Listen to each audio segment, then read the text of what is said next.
In this video we talk about King of the Dice. This is a very simple dice game geared towards families. You can play with your kids, kids can play it with one another. Very simple. I played it with my daughters that are 5 and 7, and especially Louisa, the 5-year-old, really enjoyed this game, and in fact she's going to join us for the conclusions of this video to help me share some ideas and opinions about the game. Let's take a closer look at the game and see how it works. So, well, in King of the Dice you have decks of cards representing locations. Each deck, or just say stack, has 3 cards with values from 2 to 4, and you place them in this order here on the table. You place these locations in a line, so there are 5 locations, and then you will have a character, a citizen under each location. The characters come from this deck here. You shuffle it at the beginning of the game, and then you place a card under each location randomly. The cards that the players are trying to acquire are mainly the ones represented by the characters. So if you acquire a card, you simply collect the corresponding character. If you're collecting a card of a character whose color matches the current location, you also get the corresponding location. So if I'm getting this card, I only get this card because the color is different, although this purple and this brown sometimes under certain light conditions can be very similar. But if I'm acquiring this card here, which is blue, I also take the corresponding card here. When you take a card, then all the remaining ones slide down, and from the deck you draw a new card to replace the one that was just removed. Sometimes cards also have special icons, such as this one. If you acquire this card here, you take it, and you also take the card which is right next to it, in which case you then draw 2 cards to replace the missing ones. So this is the general idea. You're trying to get as many of those cards as possible, and if in a turn you fail to gain a card, then you discard the last card in the row, you slide down all the remaining ones.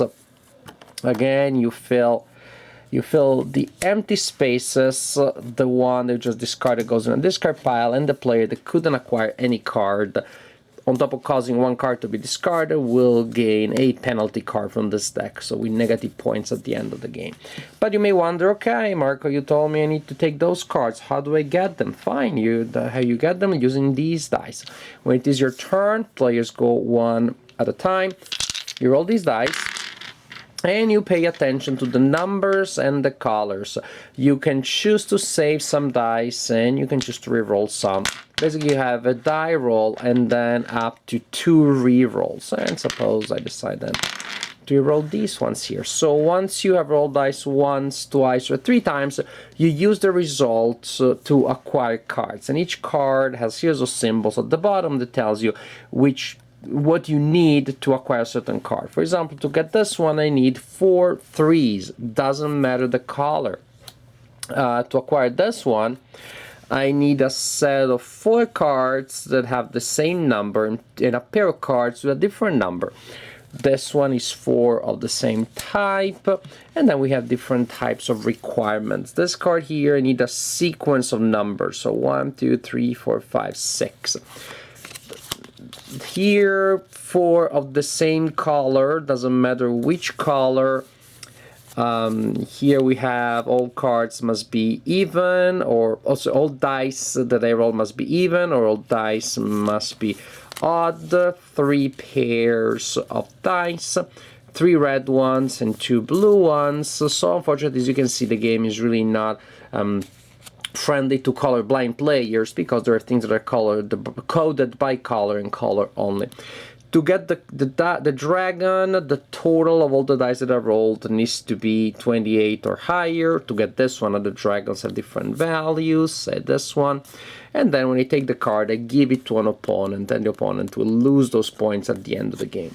On the other hand, the numbers that you see there on the citizens that you acquire and the locations that you may acquire, those numbers are points that you score. So that's pretty much how the game works. It is interesting that as you roll dice, you look at all the options that you have, and you're trying to keep your options open. For example, if I have a certain I have several threes here, It can be neat because I can go for this one, and if I'm very lucky, I go for this one, and because I have some threes, and if I'm not as lucky, I only get another three, maybe I'm gonna get that one. But even better if I look around and I see other possible options. For example, this one here takes me 4 reds, so I'm thinking, well, I really would like to go for this one, which is 6 points, but worst come to worst, since I retain some reds, I may still be able, if I cannot get that one, to still get that one. So trying to keep your options open as you re-roll to see pretty much how many different matches you can have, and then you go for the most valuable one. Or there are also cases where there is a really interesting combination, especially if you have a combination of citizen plus location, and maybe this is later on in the game, that is like 11 points, so maybe it is worth risking a little bit for that card before something else happens and that card moves. So this is the general idea. Players go one after the other, so I wouldn't play the game with more than, say, 3 players, otherwise the downtime may become annoying, especially if you're playing with young players, and at the beginning, as they learn the game, it may take them a while to really see the strategy and do all that they can do. You continue play like this until either all penalty cards have been assigned. That means there have been 10 times in which players failed to take a card during their turn. So 10 cards have been discarded and the 10 penalty cards have been assigned. Or until all citizens have been assigned, or until one of the locations is empty because all cards in the location were assigned. Whichever of those 3 conditions happens first, whenever it happens, the game is over, and the point you count victory points, and the player with the highest total wins the game. And now for the conclusions, let's see what Luisa has to say about the game. So King of the Dice, this is a game that we enjoyed in general, but we had to make a little modifications. We played our own variant. What did we change, Luisa? We took out the penalty cards, but instead, when 10 cards get discarded, we end the game. That's one way to end the game. Exactly. So that's because the penalty cards made us sad. After all, if you don't get anything, you're already wasting a turn. You're not getting points. And to lose points, there's 3 dragons that lose your points. So you're already. Your points. So if you skip your turns, you're not gaining points. That's already a penalty. On top of that, you may lose points because someone else has played a dragon. The fact that if you're not getting anything, on top of that you get a penalty card, was very sad, and we didn't think that there was that need for that penalty to apply. Can you be a little lower? I don't think you can see the top of your head. Perfect. So as high as you. We found that the system, that the game feels pretty balanced and challenging without the penalty cards and less emotionally tragic. But one of the ways that the game may end is when all the penalty cards are taken. So what we did simply was we kept count of how many regular cards are discarded. In the regular game, when you don't get anything, you take a penalty card and you discard the card. So by counting those, we had the same timer. The game is written, the game ends when you get 10 penalty cards, you assign 10 penalty cards. The game is replayed when 10 penalty cards are 10 normal cards are discarded, so it is the same thing. And the thing that usually gets me to win is the fairies. The fairies. Luisa really likes the fairies. Like, I'm really lucky trying to get a fairy. Almost every time that from now and the time I started playing this game, I have gotten a penalty card. No, I have gotten a fairy. You love the fairies. When I was trying to get one. From the beginning, when I explained how they score, you already were like, that's what I want. Yeah, and then since now I've got when I've rolled to try and get a fairy, I've got it. Yeah, it's not that hard to get. Now, maybe because you only need colors. And there's numbers and colors on one side, and on the other side. So you could need numbers to get something like. Let's talk about the fairies before we talk about numbers or colors. There's like that's how. But with colors, you get fairies. Yes, colors you get fairies. whenever you get a fairy, you're sure that You need the colors. You need colors. And you don't need too many of them, right? Yeah. Yeah. But what is... Like 5, we've... Yeah, Yeah, it's up to 5. 5 or 4. Yeah.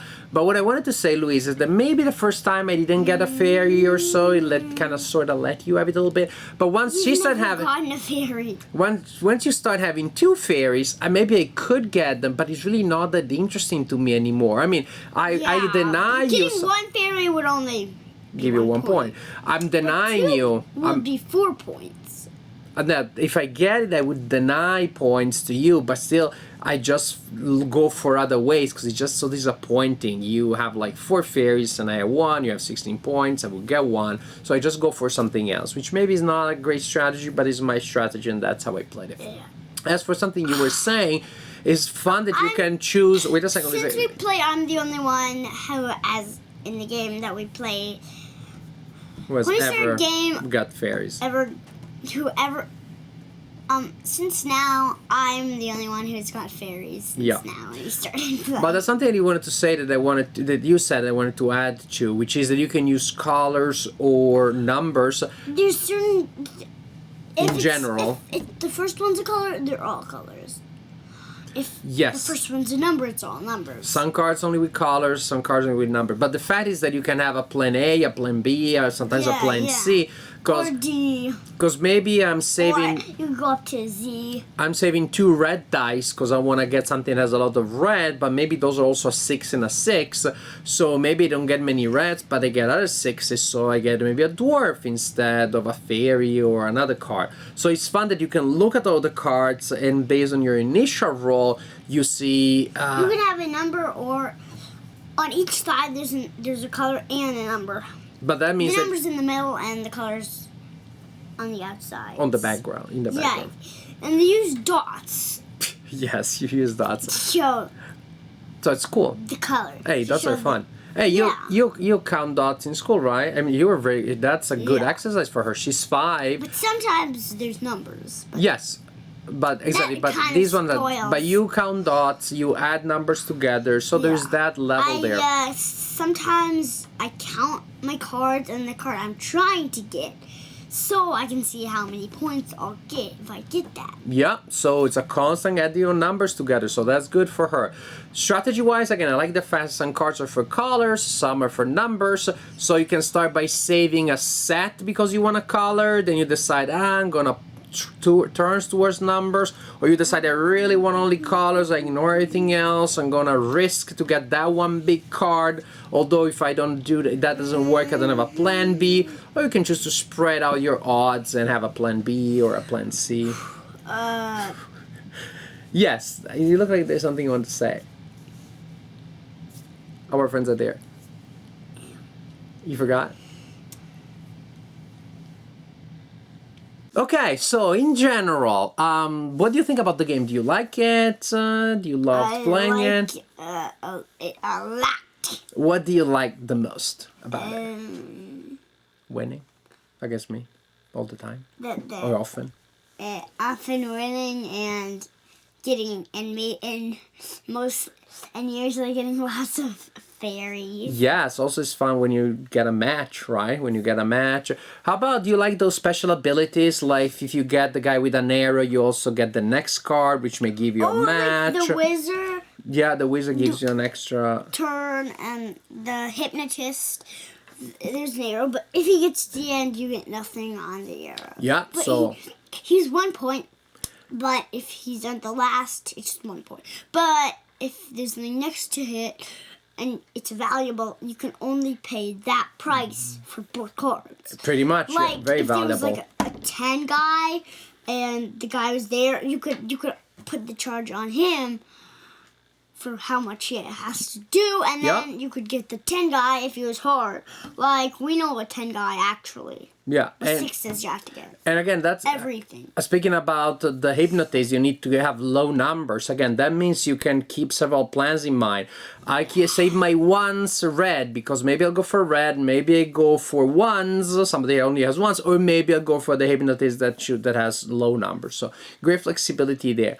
Yeah. I also like the game, and I think that kind of flexibility. Luisa, just a You second. can't actually roll to get it. You have to get low numbers because it's.